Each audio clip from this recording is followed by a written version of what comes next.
So today I'm going to be talking about how to quicken your speed of play. Now with me, when I made the transition to from under 18s, under 23s into training with the first team, I realized that I have to quicken my speed of play. Like the speed of play is nuts, especially when the coach would sort of open up the pitch. So obviously we started off with doing possession drills, like little tight situations, probably 4v4s, 3v3s, 5v5s, and obviously there it was calm in it. It was fine. I feel like I still belongs type of thing. But as soon as the coach opened up the pitch, it was the speed of play was just crazy. Like I would press the ball and I couldn't get close to anybody. And then I'd get on the ball, look for options, pick my head up, and then someone was on me straight away. You know what I'm saying? Things that I was doing in 3 touches, it needed to be done in 2. And then things I was doing in 2 touches needs to be done in 1, and so forth. You know what I'm saying? So there, for you to really take your game to that next level, and as you climb up through the leagues, you're gonna realize that every single step that you take, the speed of play is just quicker. The passes are crisp. Your first touch has to be on point. Yeah, basically you just have to get into that mode of just learning just how to play quick, learning not to dilly dally on the ball, always check your shoulders, things like that, just to be aware. So yeah, today I'm gonna be teaching you how to actually quicken your speed of play so you can take your game to the next level. So the first point for me is literally just in terms of mental, just tell yourself that I'm gonna play quicker, I'm gonna play quicker, I'm gonna play quicker. If you just tell yourself that anytime I get the ball, I need to be swift on the ball, not rushed. You don't want to rush your pass. You don't want to play. You don't want to be in a rush. You don't want to be thinking 5 steps ahead, and then you get the ball and you're fumbling, you're doing all of that. Nah, you want to be quick, but you don't want to be rushed. So you just need to keep telling yourself that I need to be quick on the ball. I need to be quick on the ball. I feel like this helps for me. As soon as I started telling myself, really emphasizing in my mind, once you get the ball, turn on it quick. Make sure, just make sure you don't dilly dally on the ball. Make sure you don't get caught on the ball. Just make sure everything needs to be crisp. If you're gonna turn on it, hey, check your shoulders. Make sure no one's around you. Turn on it quick. Don't turn on it, then take 3 more touches. Now turn on it, and if you can, literally just play it. Literally just play the next pass in 1 touch. You know what I'm saying? So the first point, it applies to all positions. It's literally just about mentally telling yourself that I need to play quicker. I need to play quicker. I feel like that really helps for me, because when I told myself play quicker, I was instinctively checking my shoulders a lot more, because obviously you need to know your surroundings, because if you don't know your surroundings, you're gonna, let's say you're receiving the ball, you're gonna get the ball, and then you're just gonna be overwhelmed by the press that's on you. But if you check your shoulders and okay, cool, I know what's around me. I know if I need to turn, if I need to just bounce the pass back. I know if I need to take 2 touches, 3 touches. Yeah, so when I told myself that, I just instinctively just started checking my shoulders a lot more, and that helped my game. I was getting caught on the ball way less. You know what I'm saying? So that's the first point. Literally, just in terms of your mental, just keep telling yourself, I need to play quick. I need to play quick, and then instinctively you start doing things like I said, like checking your shoulders, and just start thinking 2 or 3 steps ahead of the game. Like let's say you're a right back and the ball's on the left side of the pitch. Let's say your left back has it as a right back, and you keep telling yourself, okay, play quick, play quick, play quick.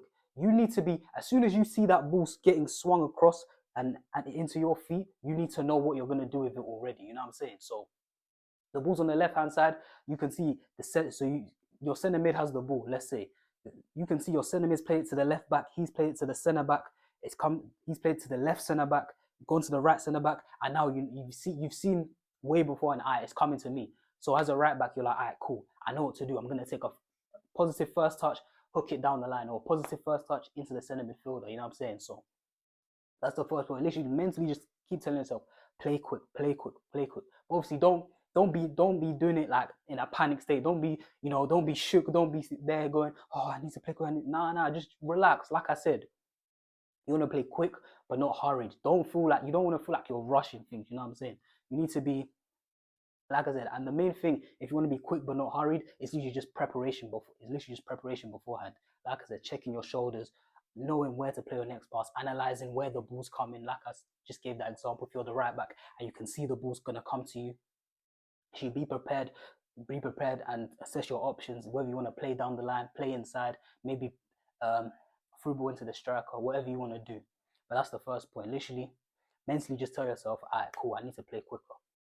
So the second point is literally just mastering your technicals. So mastering your technicals is literally just the basics in terms of your first touch and as well the angles you receive the ball at and what type of touches you're taking. You know what I'm saying? Whether to take a touch with the outside of your foot, with your back foot, maybe you want to take a touch with your front foot and sort of spin off that way, or you want to spin off that way. Whatever you want to do, just knowing the types of touches to take, making sure your touch is crisp, and also the angles you want to take your touch at. Because obviously, think about it. If you've got a dead touch, bro, if your touch is, if you've got trampoline foot, if your touch is just like a touch of a brick wall, basically, obviously you're gonna need to take more touches than necessary. So let's say you're in an action where you're a center mid and you've received the ball. Normally, if your touch is good, you'll be able to play this in 2 touches. You've seen your wing already. You've said to yourself, all right, cool, 1 touch, and I'm gonna play it down the line. But let's say the ball just bounces up. Let's say you take a touch and the ball just bounces up all of a sudden. Now you're just there scrambling, needing to take an extra 2 touches, extra 3 touches, extra 4 touches. And now guess what? The option for that winger is gone. And now the option you had in mind, because it's gone now you're scrambling. Now you're scrambling. Now you're looking around thinking, oh, I have no options. I have no options. And then guess what? You end up losing the ball, putting your team in a dangerous situation, all of that. That's why I hated when I was playing football, when a guy would take a heavy first touch, then he's scrambling around, then he loses the ball, then he will look around to you and say, "Where's my options? Where's my options?" And I'll just be like, "Bro, you took a heavy first touch. Your first touch was dead. You had about 3 options when the ball was coming into you. By the time you got it under control, all 3 were gone because instead of playing in 2 touches, you played in 5. You need to take 5 touches because your touch was that poor. You know what I'm saying? So literally playing quicker, literally just about the technicals, first touch especially, and also what type of touches you want to take. Because if you need to take it on the back foot and turn, you can take on the back foot and turn and play quickly. If you need to take a touch backwards or spin out to the right, to the left, whatever you need to do to help you play quicker, help you play more effectively. Literally, just to work on these technicals, you can literally just break it down into the basics. Literally, just wall passes, left foot, right foot. If you want to do keep it up with the wall, just getting all types of touches under control. Just making sure everything's crisp, everything's clean. If you want to, like I said, just left foot, right foot, 1 touch, 2 touch. If you want to ping the ball at the wall, whatever you want to do to get your touch right. Different types of turns, different types of way that you set up the cones in front of you. You know what I'm saying? You can set up the cones like it's there's an opponent on your back. Do different types of turns. Just get comfortable with turning, checking your shoulders, just making sure that first touch is crisp. So yeah, that's the next point. Just making sure your technicals are on point. And then the last one is pretty simple. It's literally just experience. Obviously, common sense. To get better at something, you need to keep doing it over and over and over again. So in order to quicken up your play, in order to play faster, you're probably gonna have to, every single training session, just challenge your teammates to play quicker. Even if you feel like, oh, we're playing pretty quick, just tell your teams to shout, yo, play it quicker. Let's say you're in training and you're doing like a 7v7, you know what I'm saying, little keep ball session. Just tell your teammates, yo, play quicker, play quicker, play quicker. Even if you're keeping the ball well, you're keeping possession, just still constantly demand your teammates, yo, let's try play quicker, let's try play even quicker. You see that thing you did in 2 touches, try playing 1. That thing you did in 4 touches, cut that down to 2. You know what I'm saying? Just keep demanding of your teammates, because it's only going to make the session more intense. It's only going to improve you and plus all your teammates around you. So the first point on experience is literally just challenge your teammates every single training session just to play quicker, so you can all get used to the increase in pace, the increase in intensity. So the next point about experience is that literally when you're training with just you and your friends away from your team environment, literally, let's say you just have a training session with your friends. It's literally just five other friends, 6 other friends, 7 other friends, eight of your friends. You know what I'm saying? Let's say when you go to the pitch, when you're doing your drills, your possession games, your key ball, even the shooting drills, like the little things leading up to the shooting drills. Literally, just try condense the space in all of them. Literally, just try make all of them tighter. Because let's say there's 8 of you and you're doing like a 4v4 possession drill. Literally, if you just condense the space, what's that going to mean? That's obviously going to mean that you're forced to take less touches. You're forced to sort of think about where your next pass is. You're forced to check your shoulders, sort of be more aware about your surroundings, about who's on you. And yeah, that will only quicken your speed of play. It means that, there's certain guys who like to dribble too much. They like to take on them and blah, blah. But if you're in that tight space, everyone's just working on, just play quick, just play play quick 1 and 2 touch, maybe 3 touches if the space is there, but it's probably not going to be there. You know what I'm saying? But literally 1 or 2 touch, just get used to constantly just checking your surroundings, checking your shoulders, just having that spatial awareness, just being aware what to do at certain times, what to do in certain areas of the pitch or the little space that you're working in. So I know when I train with my boys, me personally, is that we sometimes, most of the time, we'll actually do a touch limit. You know what I'm saying? We make the space small, and then we purposely say, okay, cool, max 3 touches, and then obviously this is a good thing to do, because when you've only got 3 touches on the ball, instinctively you're gonna start checking your surroundings more, because you don't have that luxury. You know what I'm saying? You don't have that luxury of being able to get the ball, look around, take 4 or 5 touches, dribble past 2 guys.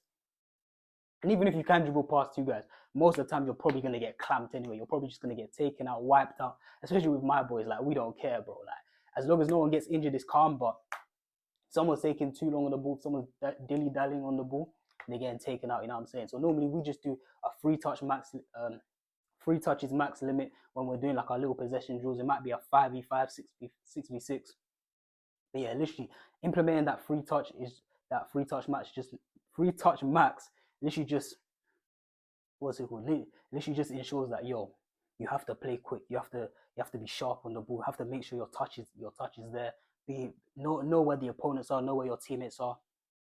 And then the last point about experience is literally just once you sort of feel like you've peaked with this level of players you're playing with, try find even better players to play with. Because obviously, naturally, if you're coming up against better players, what really separates the best players from the average players, especially especially at a young age, especially with the young players, what actually separates them? Obviously, you've got natural talent. You know, you've got some kids who can dribble, you've got some kids who can shoot, who are just naturally good defenders. But obviously, at the end of the day, it's more just your football intelligence, to be honest.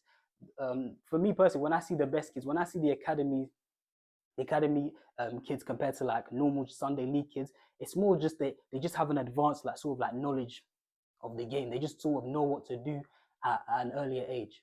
I don't know, maybe that's down to the coaching, or maybe that's just naturally. They just have a naturally high football IQ, you know what I'm saying? And obviously this is the reason why them two players just separate themselves from other people. So if you can find better players to play with, obviously they're gonna play quicker, and then you're gonna have to. At first, you might be lacking a little bit. At first, you might be slacking. At first, you might look like the worst one out of the group. But eventually, once you get used to the speed, or once you get used to the speed of play, you look around and you'll be like, all right, cool, my game's really improved. I'm playing much quicker. I'm getting into good habits. I'm receiving the ball at an angle every single time. Doesn't matter, right foot, back foot turn, left foot, back foot turn, doesn't really matter. What's it called? I'm taking 2 touches max every time I get the ball. I'm just getting it and I'm playing it to my teammate. Then I'm making a quick movement here, quick movement here. Now I'm saying when you play with good players, you just start getting into those good habits, because you're forced to get into those good habits. Because if you literally just stay the same player, then you're gonna keep getting caught on the ball. You're gonna keep losing the ball, keep basically just killing your team. So obviously, playing with better players forces you to adapt, forces you to improve, forces you to sort of look at yourself and say, "All right, cool. What do I need to do? All right, cool. I need to stop. I need to stop taking 3 touches here. I took 3 touches here where I could have really played in one touch. I didn't check my shoulders here. I turned on the ball and then I just ran into traffic. Instead of checking my shoulders, the ball coming into me. All right, let me just play it back to the teammate who just gave me the ball." Just literally simple things like that. And then once you feel like, all right, cool. Let's say you've joined players who are better than you. Once you feel comfortable at that level, try find even better players you can play with. And then obviously you start that whole process again, where you might feel uncomfortable with the pace. You might feel like, oh, this is a bit fast for me. But eventually, over time, you just get used to it. And you look back and you've said, yo, I've improved massively as a player. And then obviously that's how you elevate your game. That's how you basically just maximize your chance of just making it. Whether you're young, you want to get into an academy, or you're older, maybe you're like 18, you want to start playing first team football.